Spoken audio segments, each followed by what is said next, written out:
In this situation, the golfer finds his ball embedded in the sand to the point that it cannot be identified.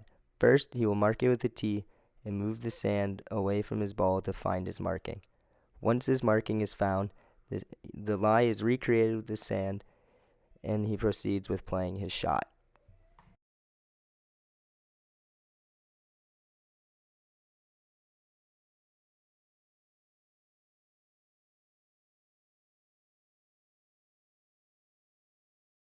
In this situation, the golfer finds his ball underneath loose leaves in the hazard.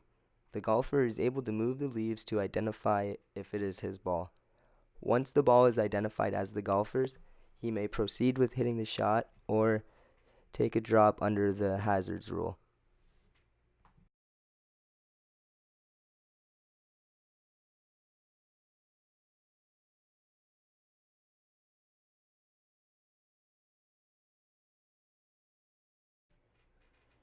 In this situation, the golfer finds his ball in the water in a water hazard.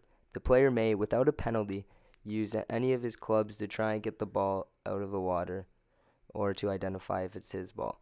If the ball in the water is accidentally moved while probing, there is no penalty.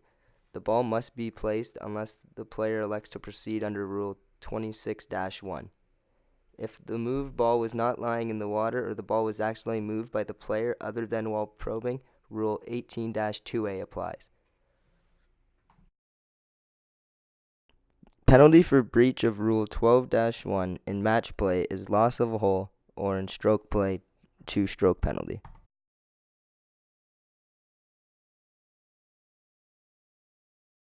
The responsibility for playing the proper ball rests with the player. Each player should put an identification mark on his ball. In this situation, the player finds his ball rested in the middle of the fairway but cannot see his markings. He will then proceed by grabbing a tee and marking his ball.